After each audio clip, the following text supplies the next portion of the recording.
This is an MGH Aspire webinar, and at Aspire, we provide year-round programming to help children, teens, and adults on the autism spectrum achieve success and their parents. We have 3 themes that are threaded throughout all of our programs, and they include skill development in the areas of self-awareness, social competency, and stress management. At the end of the webinar, I will provide many different ways to connect with us so you can learn more about our programs and ways that we can help you. I'm the parent support specialist at Aspire. I went to graduate school for autism spectrum disorder, trained as a life coach, and have a master's in clinical mental health counseling.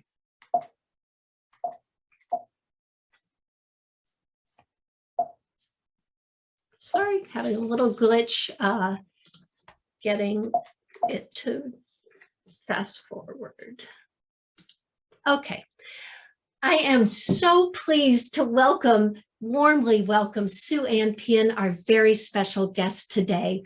Sue Ann plays Violet in the new Amazon Prime series called As We See It by creator Jason Tatum. The series follows the daily lives of 3 young adults on the autism spectrum, portrayed by autistic individuals. Throughout her journey in learning what it means to be on the autism spectrum, Sue Ann has gained acceptance of her uniqueness and the freedom to express it. Thank you so much, Sue Ann, for the gifts of your time today, for the gifts of sharing your personal experience with us. We are so thrilled to hear from you throughout the whole webinar. And I see people clapping. If you can't see it, I want you to know I see people excited to see you, as we all are. I wanted to go through the logistics first. This webinar is being recorded for educational purposes. If you have interest in viewing the recording, you can do so on our website, and we will post that in the chat. I wanted to introduce you also to our excellent moderator for today, Brett Mulder, who is the Program Manager for Teen and Adults. He is going to help us manage the chat throughout the webinar. We hope to hear from you. And speaking of which, I wanted to let you know that everyone is muted to eliminate background noises. But we are excited to hear your comments. We're excited to hear your questions. We have space integrated into the webinar to hear from you. So we hope you will use that. Please share to everyone. In terms of language, I wanted to let you know that we will use both person-first language, such as individual on the autism spectrum, and identity-first language, such as autistic individual, to respect that people in the audience may have different preferences and perspectives about language. But I will note that the self-advocacy community strongly endorses the use of identity-first language. I'm so excited to share the agenda with you today. We are going to start by hearing from you. We want to hear introductions through the chat. We are going to focus on 2 questions today. What is in the existing literature about autistic burnout? And what are the solutions and strategies for autistic burnout? With each piece of literature that I share, Sue Ann is going to bring it to life with her personal experience. And then we also want to hear your voices and hear about you as well. And as I mentioned, we have that integrated throughout. We will have a question and answer period at the end. Brett will help us manage that. He will get all of the questions and bring them into themes for Sue Ann and me to answer.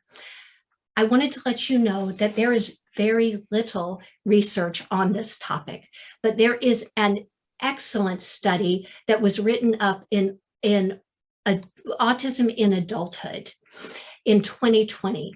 Dr. Dora Raymaker, who is the lead author of this study, explained that the community partners who participated in this research, their voice was respected at the same level of power and value as the academic expertise. I will share with you their voices throughout the course of this webinar today.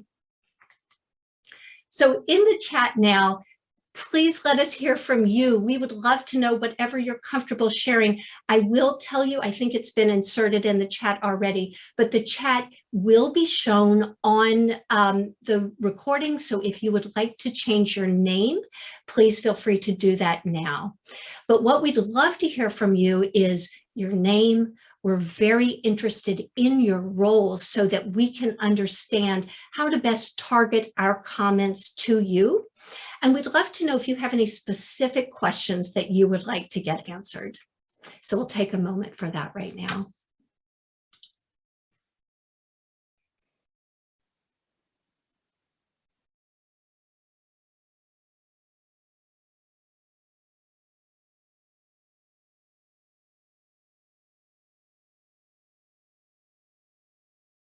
And I see, Sue-Ann, many different comments, and thanks to you for your wonderful portrayal of Violet.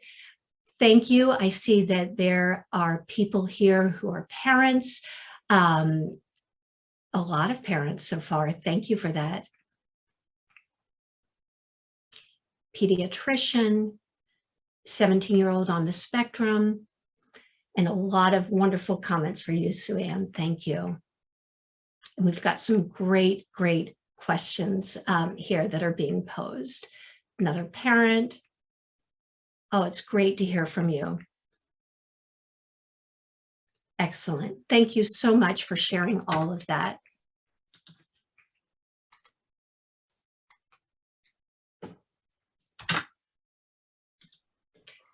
I would like to start today by just starting with the definition. What is autistic burnout?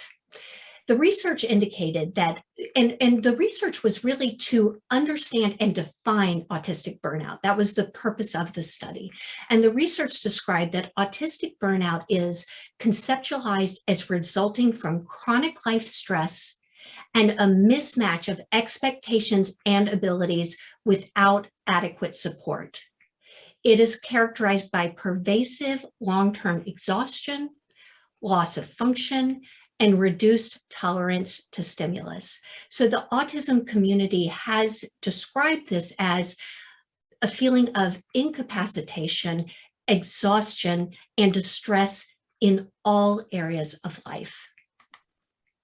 The research described that there were three key characteristics of autistic burnout, including chronic exhaustion, loss of skills, reduced tolerance to stimulus.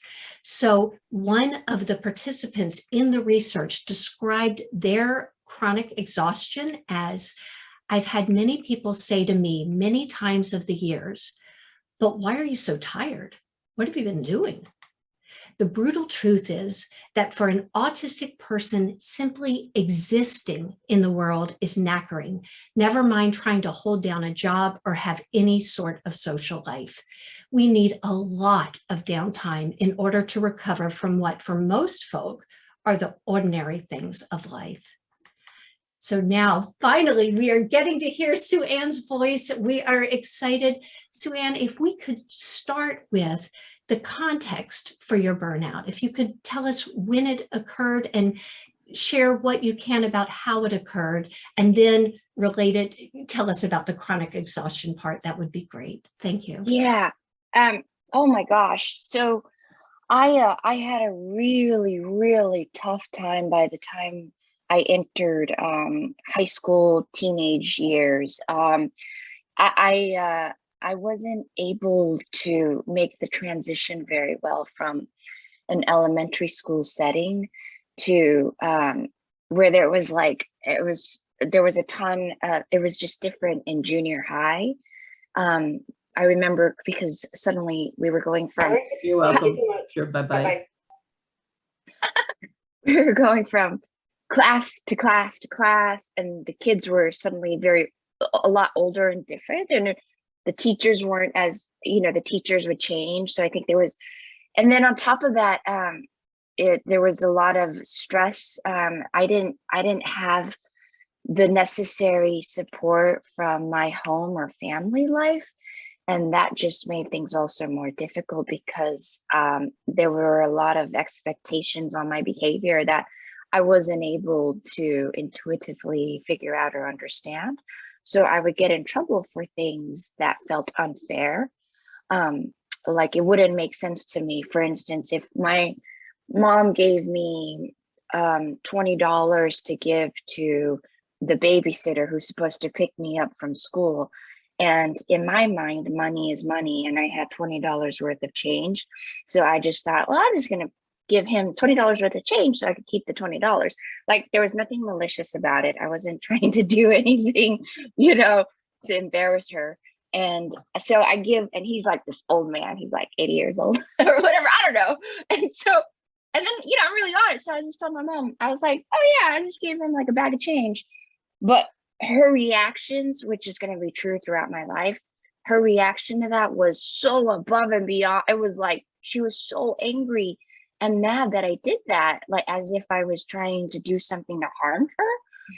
So these types of relationship conflicts, if they happen over and over and over again with people that I really need to depend on for love or safety or trust, it really starts to take a damaging toll, because eventually I'm just exhausted. I can't figure it out. No one's taking the time to tell me you don't do this or that. And I'm trying, and then I'm just all on my own trying to figure these weird social rules out. And by junior high school, there are different expectations. Kids are different, friends are different. Then I'm just really alone. And then by the time I was like, by the time I was 15, 16, I had my first real suicide attempts. I did not want to be here at all. I was exhausted. I would wake up, my eyes were open, and I would wish that I didn't have to go to school, go to do anything. I just wanted to stay in bed and close my eyes for the rest of the day. And that was dark. It was probably the hardest times of my life during those times. Yeah. Sue Ann, that sounds really hard. And I just so appreciate that you're sharing with us that piece, because I know that people will be able to relate to it. And I know that it's helpful for parents to be able to hear from you what is helpful, what's not helpful. So thank you. Thank you very much for that piece. I want to move on now to the second characteristic of autistic burnout, which is loss of skill. Another participant in the research study explained that the way I define burnout is a regression of skills for me. The really, really scary part of burnout is you don't know whether or not you're going to get those skills back to the point you had them where you were before the burnout. So that does feel scary to me. And I just wanted to ask you, did you have, Sue Ann, an experience of loss of skills, and what did they look like if you did? Yeah, definitely. This was, I'll have selective mutism where I'm unable to speak anymore if something happens and it's like suddenly racked up and I'm in heightened, like that fear. Oh my gosh, the fight, flight, or fear response was so high in me from a young age. Like, I don't know, we grew up in California where there's these crazy earthquakes, and from a young age, they would frighten me. And so in the middle of the earthquake, my body would stop and I couldn't move, and I would see the babysitter and my mom, they'd be like, come. These are like big earthquakes, right? And I'd just be frozen and they would have to run over, pick me up. Like all the other kids ran, they had no problem, but my body would freeze in place. So that was one example. Or I wouldn't be able to speak anymore, like if something happened and someone did something bad to me, I couldn't use my language to explain, this is what it did in the moment and why I'm so upset, blah, blah, blah, blah, blah, blah. And that was frustrating. And then also, if my brain will shut down, like, especially like after a meltdown, like my body would just like drop. It would like drop to sleep immediately. It would just, it was like, it just needed to go to bed. It was so exhausted. Or what else? Like lights would be super, super bright, or sounds would be super loud. And it was like unbearable. It was like I needed to crawl into an entire dark cave just by myself. So definitely. Thank you so much for giving us such a vivid understanding of kind of what you went through. And I think you brought us exactly to the next point, which is reduced tolerance to stimulus. Another participant in the research described very low sensory tolerance. And Sue Ann, I think this is what you're describing as well, where many routine noises have become quite painful, therefore very difficult and taxing to access public spaces, shopping, errands, parks, and social gatherings. Many artificial scents have started to make me mad, and I've had to make a handful of foods off limits due to texture. So you've described the lights and the sounds. Anything else that was sort of impacted during that time of autistic burnout? Oh yeah. I think also the expectation of operating at the same level of whoever it is I'm around. Like there's like an angry when people come at me with like angry, rageful responses like, why did you do that? Or you need to answer me right now. And I'm just like, it's like if you think about like animals, like a horse, the horse maybe at that moment stop, it doesn't know what you're talking about, right? Or what your intentions are. It's responding to energy. And I think a lot of autistic people, if you kind of place that, there's a sensitivity to the energies. And also another reason why the set was amazing, because everybody was very aware that it's the person is actually responding to how you're coming. And I saw a question in there around the parents. It's actually how you're approaching your child. So if you are not in a place yourself where you're in calm and able to really have whatever interaction in a nice, reserved, safe way, even if you think you're saying the words, and this is where autistic people have a kind of like a sixth sense to it. It's not what's being said, it's the underlying intentional energy. Sometimes that maybe you take a break, right? Like you go and you relax and come back and have a conversation where everybody is more at ease. So definitely the reduced tolerance to stimulus is part of that, because sometimes around different people, places, energies, like if people are really like too revved up, or I think there's an extra sensitivity to that. That can be overwhelming if it's really chaotic, like high school. High school's awful because kids are bringing so much chaos from their own lives sometimes, and it's like, and then it's really loud. Lockers are slammed. I had to wait. I had to hide in bathroom stalls in between breaks so that I wasn't forced to interact more with people because I was so exhausted from moving from one to the next, and then the bells are ringing. It's like, why did I do that? They like ring the loudest bells in high school. I had headphones on constantly. I listened to the same songs on repeat over and over to keep myself calm. That's how I did teenagers, a lot of that. Yeah, oh my gosh, you described so well, just the sense of overwhelm. Like, I think we all got a real picture from what you just said. Thank you for that, Marianne.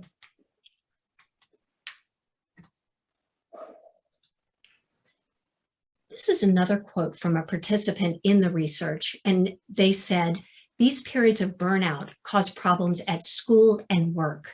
I was spent. I couldn't maintain the facade anymore. I had to stop and pay the price." So the study that I'm referring to talked about understanding and identifying autistic burnout. They did not study the causes of autistic burnout. I should tell you that up front, but many people did attribute autistic burnout to certain things, and I will share with you what it was that they attributed to. On the one hand, life stressors, and you, Sue Ann, have already talked about some of these. One of them was masking their autistic traits to be able to fit in. One was, and this is the one you mentioned, Sue Ann, was basically neurotypical expectations being imposed on you by family, society, school, or work. Another was disability management. So what that means is that, let's take, for example, sensory struggles, what it takes to manage the sensory struggles, and executive functioning struggles, what it takes to manage that. all of that before the typical demands of life even begin. And then they talked about life-changing stress. So Sue Ann, like you said, when you changed from, I think it was elementary to the next level of schooling, that was a big stressor. Those transitions are big, and mental health crises. So all of this came together to create a cumulative load of stress. But simultaneously, there were barriers to support that the participants described, such as gaslighting or dismissal. So for example, if someone expressed that they were struggling, they might be told, you just have to work harder. So this constant dismissal in ways like that, and also individuals on the spectrum are vulnerable to abuse, so there can be trauma. All of that led to difficulty with boundaries in some cases and self-advocacy. They talked about not being able to take a break. And so they said, at work I can take a break, but I cannot take a break from life. And they talked about having a lack of external resources as well. So all of this came together to lead to an inability to obtain relief.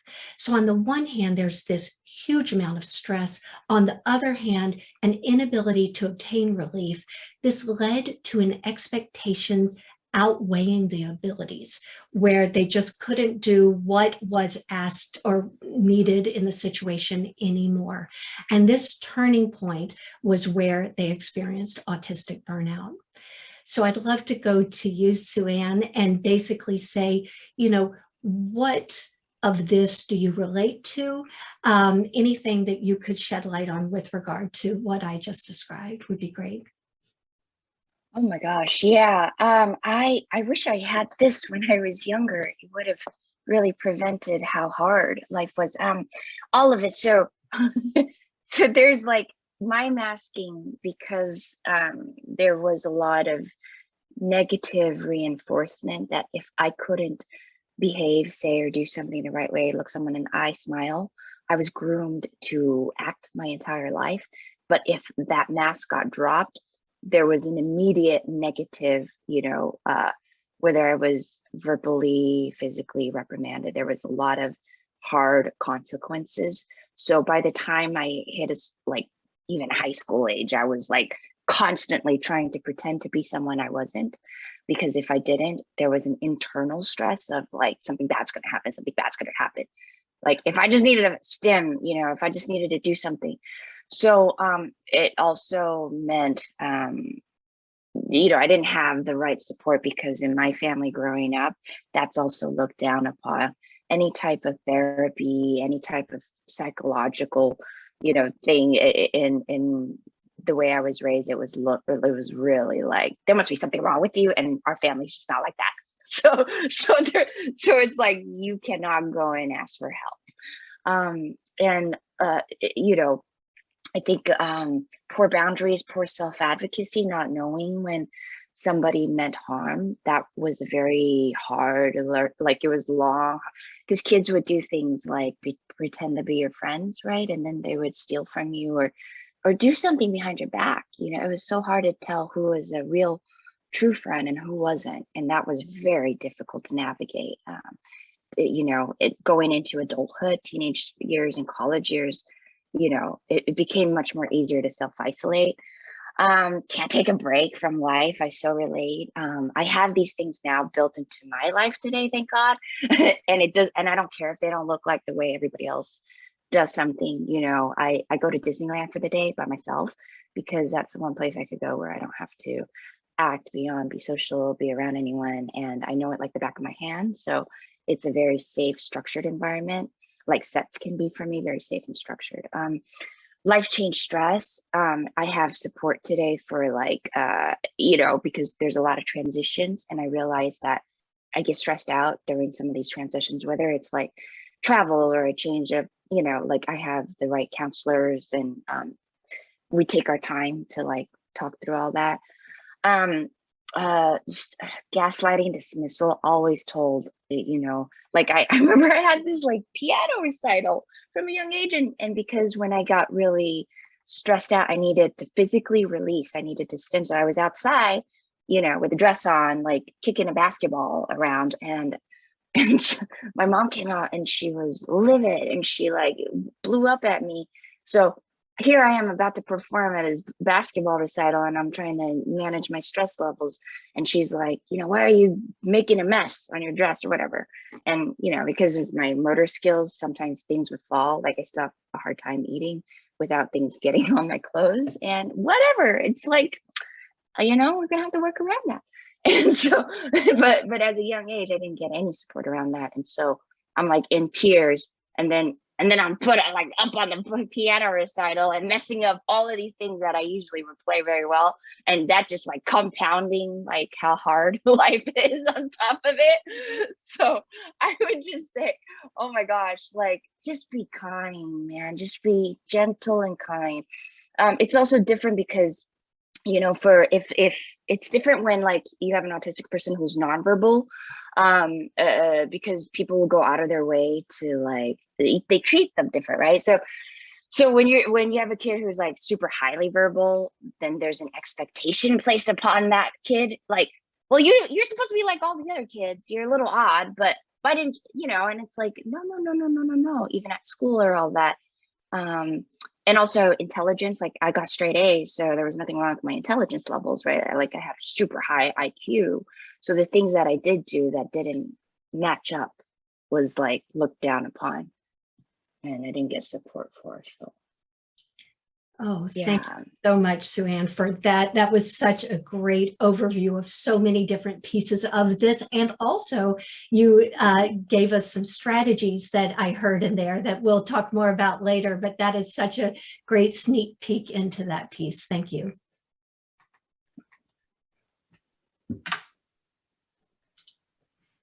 So now the research talked about what the impacts on life was from autistic burnout. And they talked a lot about decreased health, especially mental health, including suicidal ideation and behavior. And Sue-Ann, you referred to that a little bit already. Decreased capacity for living independently, decreased quality of life, and lack of empathy from non-autistic people. So I'd love to hear from you about your perspective on what the impact of life was on you. Yeah, I think there needs to be like it shouldn't be stigmatized, right? Because I was suicidal by the time I was 15, and that's not a normal reaction to life. That's a huge, something is not working for this child. And I think when we don't talk about it, you know, whether in the autistic community or like the regular community abroad, because it's, you know, it's prevalent, it just makes it worse, right? It becomes this like secret, like the shameful family secret or something. And it's like, no, it's something, it's a cry for help, because the person has no more resources or abilities on their own. And that's how, you know, now I look back on myself and I was like, oh my God, you poor thing. Like, it was rough. It was like way too rough. You know, I think we had some like 4 different moves during my high school years in the middle of a semester. And I was like a kid who was on track to like go to Harvard or Stanford, you know, and I'm like, I can't keep up with this like AP calculus shit anymore. Pardon my French. But that's like, you know, it was like, stop doing this to me, because life was so unmanageable and uncontrollable, and the routine that I actually needed like wasn't there. And then there wasn't enough support emotionally, you know, at home. So it just felt like I didn't have what it takes to live this life. Why am I even here? And not only that, I'm a burden to everyone around me. Like my parents and my mom's life would have been just better without me being alive, because that was the message. Like I was so hard for them to take care of. And so, you know, I was like, well then let me, you know, there was no solution there. And so I'm trying to think about the other 2 things in the last slide. I don't remember if I could see. decreased capacity for independent living. I did not function very well as a young adult on my own for many, I would say, years. Or I feel like I'm just starting to really, in the last few years or so, really get it. It's been slower for me. Like I couldn't do dishes very well. I didn't know how to do laundry. I didn't know how to do. It was like if I didn't have these step-by-step protocols, they would just like add up. I had a hard time with executive functioning.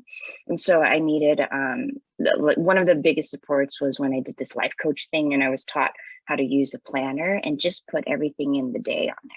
Decreased quality of life, definitely. I stopped being able to shower as a young adult. And so my hair would just like fall out in these like, it was like so crazy. I had a hard time keeping up with all of it. And then obviously lack of empathy, like from my friends or non-autistic people in general.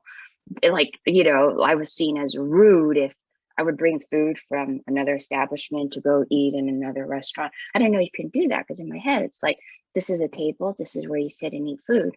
I didn't understand the intricacies of you don't bring food from a different establishment to this restaurant to eat because of the money and whatever, right? So then the owner would come out and be like, oh, and they wouldn't say anything outright. They would just like, it was like life's interactions like that, where you just felt like, what's wrong with this person? From a young age, it's hard. I would never want to be in my teenage years, or I would never have to want to go through that ever again. So, Thank you very much. yeah. Thank you, Sue Ann. So you really experience, it sounds like, all different aspects of these impacts that the participants in the research also experienced too. Thank you. So now we would love to hear from you all in the chat feature. If you could just let us know the thing out of this list. We have a lot of different things we've talked about so far. What is the one thing that resonates for you most out of this list? So there's chronic exhaustion, loss of skills, life change stress.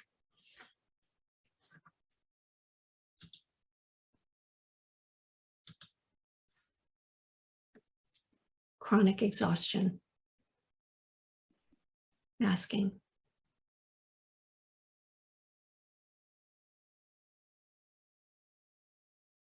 Chronic exhaustion. Burnout causing complete derailing of career.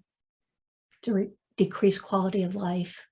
Lack of empathy from non-autistic individuals. Masking. Expectations and lack of empathy. Chronic exhaustion.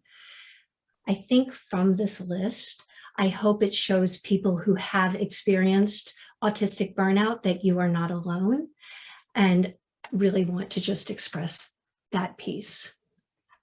Thank you so much for sharing in the chat too. It's so great to hear your voice and have that integrated into this talk.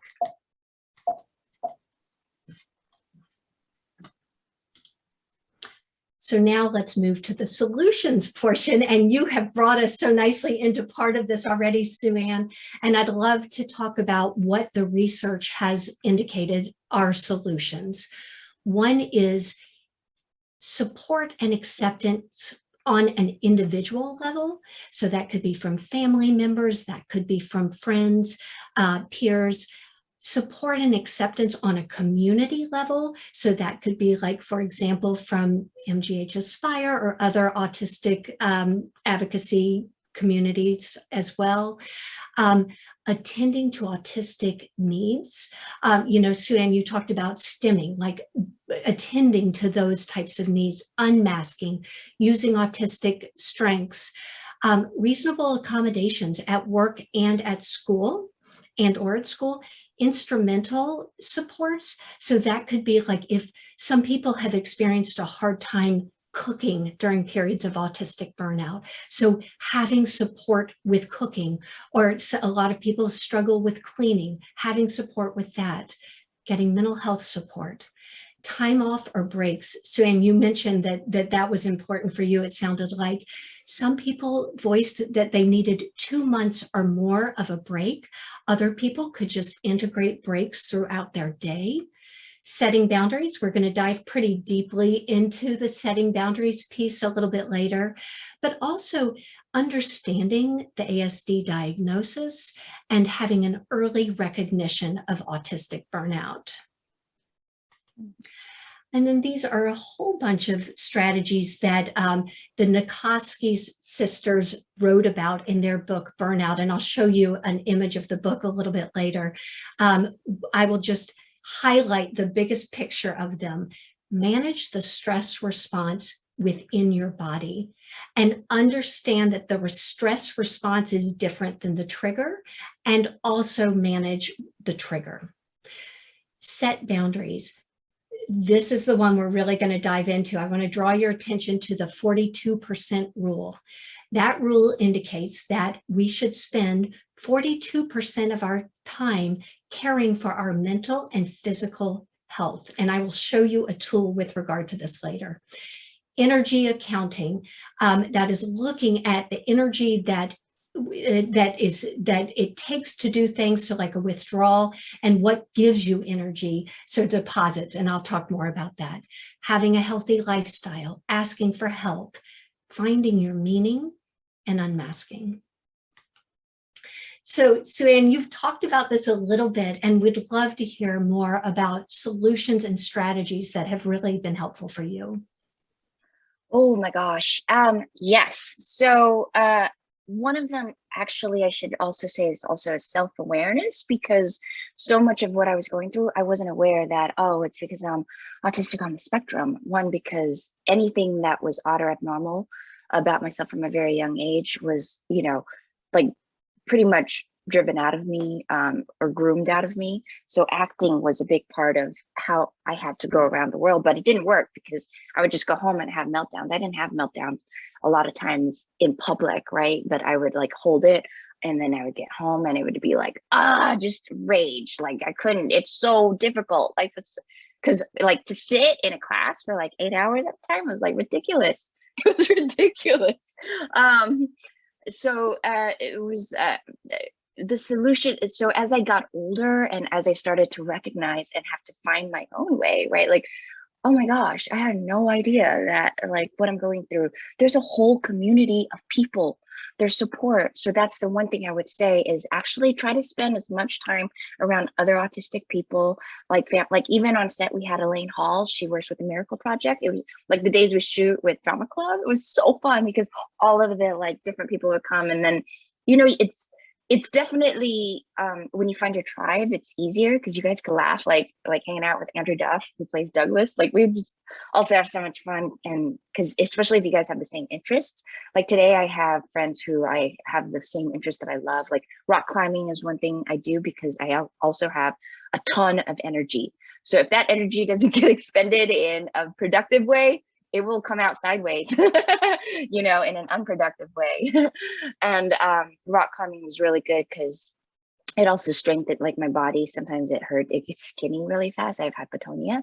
So when I have more muscle, it's like nice. I feel good in my body better.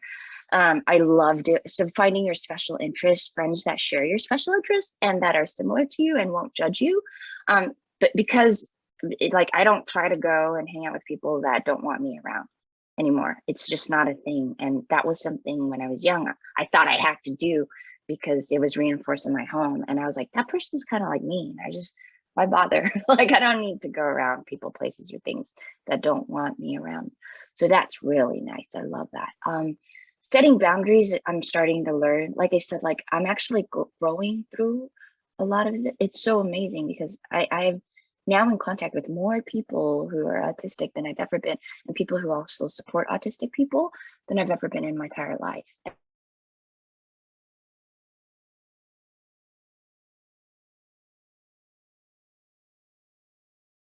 Boundaries, like I have a special autism therapist I see regularly weekly. That's really helpful because a lot of the things, if I don't know how to navigate in my day-to-day life, I just wait until I bring it to her, and she really has such a holistic understanding, and I feel really safe. I can tell her everything, and then I'm like, oh, like she always teaches, like I can have a boundary around saying no to these things that drain me. Like the deficit and the positives, I'm going to use that too. Some people are very draining interactions and some are not. So it's really fun. And also, like, I read something, acting was incredible. Acting was someone who said something about social skills. Like, if I know that I'm just gonna, if your child likes acting, it's a really fun way to learn about the world safely and practice different scenarios in very safe ways. Not everybody likes acting, so. Oh, Sue-Ann, thank you so much for that inspiration. All those different strategies that you have sort of learned throughout life, I think will be helpful for people to hear. And you also have brought us, as you have sort of throughout, to the next piece. So thank you for that, talking about the 42% rule. So there is a tool specifically for this, and there are two parts to it. In the first part, you write down what your real 24/7 is. That means you write down every hour how you're spending your time for a week. And then you look at that and then you write your ideal 24/7. And in the ideal 24/7, you integrate you make sure that you build 42% of the time in for physical or mental health care. So that could be sleep, it could be exercise, it could be talking to a best friend or a therapist, that type of activity. And so then working to see what you can do to get from the real 24/7 to the ideal, building supports for that. Then this is the energy accounting tool. This was created originally by Maya Tudal in Denmark, and it has been championed by Tony Atwood as well. So the premise of this, the way this works, is that you write down all of the activities that withdraw energy from you. So it might be socializing, or it might be change, coping with a transition, and all the things that give you energy, so solitude or special interest, etc. You put a numerical value to it on a scale of 0 to 100. And then you literally do a counting. You add it up. So for example, on the withdrawal side, if you withdraw at socializing, let's say for this person was -80 and sensory sensitivity was -85, you add up both of the columns. And in this case, you can see that this person was depleted by 10. So this gives you a really clear idea of where your energy is. When you see that you're depleted, then you consciously infuse energy, activities that give you energy into your day. So I want to ask you, does anyone, if you could say in the chat, if any of you use this energy accounting tool yourself, or if you don't, if this might be helpful to you, I'd love to understand that.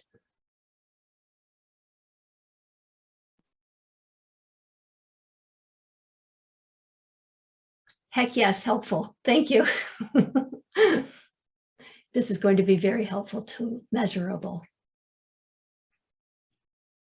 This is eye-opening and want to learn for Sun. I would love to try. I'll try it out. Thank you so much for sharing that. Really appreciate your participation today. Thank you for that. Okay, so sometimes that clicker works and sometimes it doesn't. Now I would love to turn to the final section of this, which is what adults can do to help, because I know there are a lot of parents here. One is, and we want to hear, of course, we will hear from Sue-Ann next, but provide a neurodivergent model. So there aren't that many models, for example, of individuals having a hard time with sensory overreactivity, providing models for things like that that will normalize it, acknowledge the things that cause distress, such as transitions, delight in the things that cause great happiness, like special interest, or in Sue-Ann's case, going to Disney World. Think about the day and proactively consider all of the costs that will go on for your child. think about the energy it will take to make the transitions, to be social, to interact in this way, and make adjustments to put supports in place to make it manageable. Also, help people who are interacting with your kids understand this whole concept and understand how to help our kids manage their energy. Help your kids understand the whole concept so they can build self-awareness themselves. Also recognize there's a difference between being forced into this sort of activity and choosing it. So for example, Sue-Ann loves going to Disney World. That's a lot of sensory input. Some kids may not choose that, and it may be really hard, but the deal is to really help with the energy budgeting, but also respect individuals' priorities with regard to that. Sue-Ann, would love, I know you've talked a little bit about this so far, but would love for you to share anything else that you would like to about what adults did and did not do to help. And then we will open it up to, we'll have a little chat and then we'll open it up to questions because I know we're low on time right now. Not low on time, but I'm paying attention.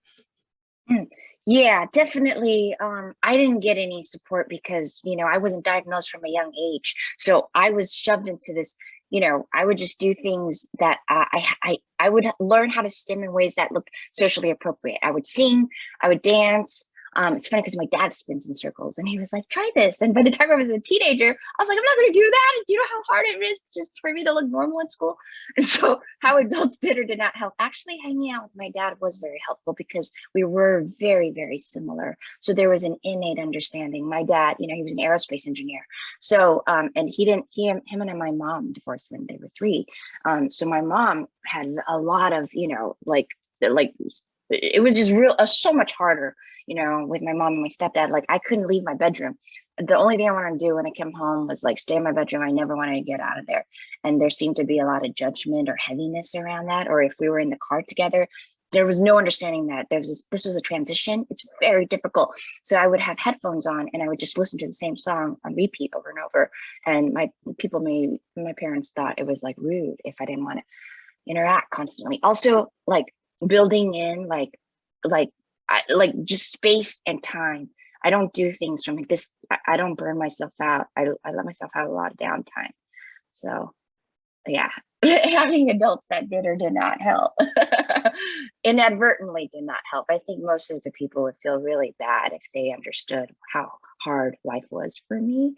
At this point, I think it's so different today. Nobody knew better. No one didn't have these, that's why like doing shows and having more media portrayals. It's important. People have no idea how hard it can be for adults on the spectrum. So. Thank you so much for that, Sue-Ann. Thank you. That's helpful. I think for the sake of time, if it's okay with you, I wanted to hear from you, but I know you want to hear Sue-Ann from Sue-Ann in the questions. Also, if we have a lot of questions, we might do a frequently asked questions and send out some responses to you. So thank you for being here. I'm going to just share that there are implications and recommendations. I will quickly go over this. Have an awareness of autistic burnout and connect with peers who have experienced it. Generally be aware of the potential dangers of teaching autistic people to mask or suppress autistic traits. You talked to this, Sue-Ann. There are many different types of recommendations here. You will have access again to this PowerPoint through the video, through the website. So just to let you know that. These are some resources. This is the Dr. Dora Raymaker talking about her research. Excellent, excellent resource. I know that Brett's going to put this link in the chat. This is also the book that I mentioned, Burnout, The Secret to Unlocking the Stress Cycle. I know Brett will put this in the chat as well. We have many supports at Aspire. We have career coaching, we have parent coaching, we have upcoming free webinars and trainings and adult programming. Now, I want to open it up to the questions that we will have time to answer. Thank you so much for being with us today. Thank you so much for your participation. And Sue Ann, I just have to thank you for the amazing experience you provided for everyone today, just in advance right now. And we will get to the questions. Brett will guide us through, and here is the contact information if you'd like to learn more about Aspire too. Thank you. So I have the honor of being able to ask you some questions. So I want to first acknowledge that this is, I think, the most moving presentation that I've ever heard on autism. That, Suanne, it's just been amazing to hear about your experience. Cornelia, you did such a masterful job going through the content. And so I'm really grateful of your story that you've shared with us. And I've been to a lot of presentations and webinars, and this is the most engaged chat that I've ever seen of any presentation. So I have this task of asking you questions that many people have put in the chat. So I will inevitably disappoint many people on the webinar today because I won't be able to answer their question and ask it. But we're going to try to provide some answers to questions on a frequently asked a document afterwards.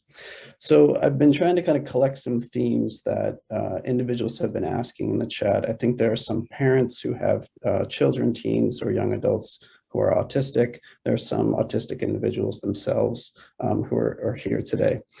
So one of the things I wanted to ask you about is you told us in some of your story about the responses that you got from parents in your life about how people responded to you. And you mentioned at one point that you depended on parents and certain important figures for love, safety, and trust. But then often you were doing your best to understand a social situation, but often would be met with a strong emotional response that it sounded like would in many ways make things worse, create a lot of anxiety and a lot of stress for you. And you very articulately talked about what helped you. And I think you articulated how parents could respond differently. So my question is, I'm wondering, how important do you think the experience of empathy is? Both empathy for what you were going through, what you were experiencing, as you so articulate the sensory experiences, sort of what it was like for you. How essential do you think empathy was for your survival as a teenager, looking back on your formal self, and then also just in your current life now, and what's kind of helping you to grow, to feel safe, and to feel comfortable? Thank you, Brett. Oh my gosh, I think it's tantamount to any child's thriving, right? Like, ooh, regardless of, I think I'm a very unique case in that I had to hide my autism growing up, and then on top of that, I didn't get family support or any support. So that's why by 15 I was like, just kill me and get me the fuck out of here because I don't belong. Part of my French. I eventually just rebelled against society. I was like, oh, I'm gonna just do everything my way. It's because I saw there was some people were talking about, avoidance. It just at a certain point you're like, I'm just not going to do anything like anybody else says ever. Like, forget about it. And actually today in my adult life, I love it because I have a life that finally works for me, with like the schedule, the things I do, the what I need. I'm not hard on myself. My room's messy. You guys should see, like, it's great. This is just the office, but there's times where I don't have time to fold all my clothes up properly, but I get around to that, or I have support. And I don't feel like constant barrage of negativity from inside or outside, right? Like, oh, my toenails aren't cut perfectly. Oh, there's dreads in my hair. Oh, there's hair and makeup people on set, and I'm gonna do my best. So having like kindness around these things is super nice. It's important, and for those people who work, like I remember when I was working in a tech job, I was like, oh my God, I'm gonna sit still for 8 hours, like 8 hours. And then it was like finding things that I do well, because there's a lot of things I do really well that's above and beyond what normal people would do. That's the other thing. Like you can't just talk. It's like it's like autistic people are Macs, right? So we're built differently. We have different software and we see the world different. And then regular world people are PCs. And it's like, you keep trying to shove a PC software in a Mac, you're going to break it.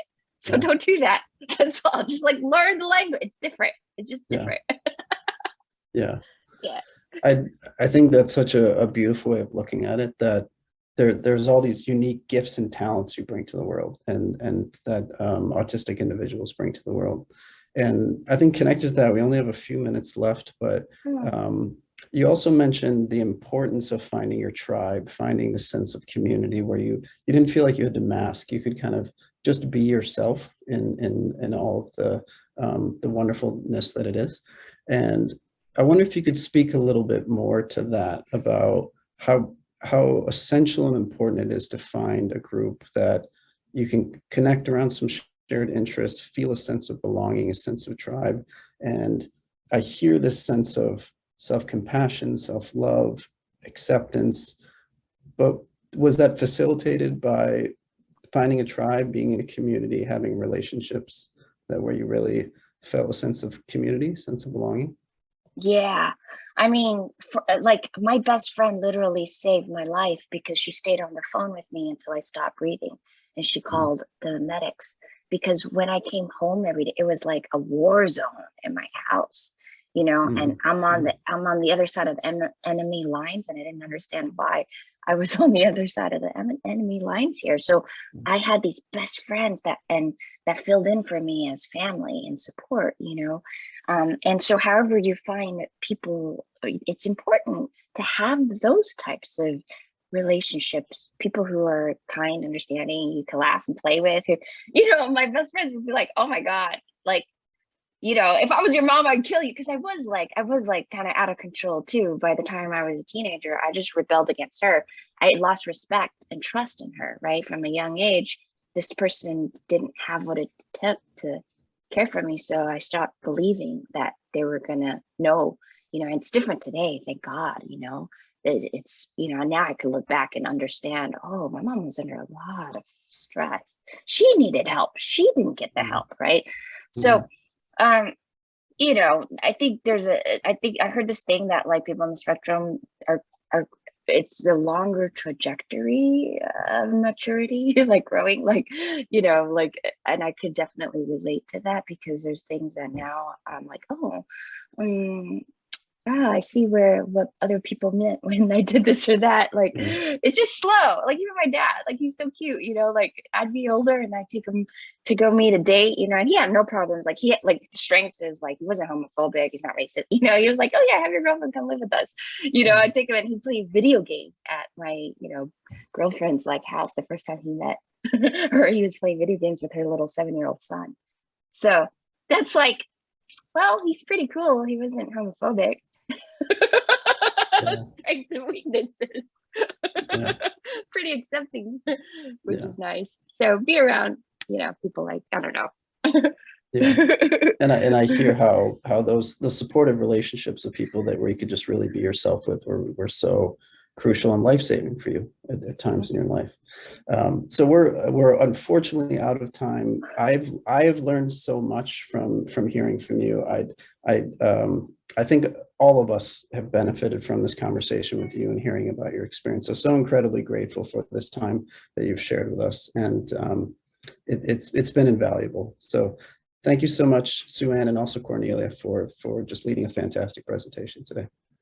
I also express gratitude to Sue-Ann for your amazing sharing with us today. It was wonderful, and so enlightening for all of us here.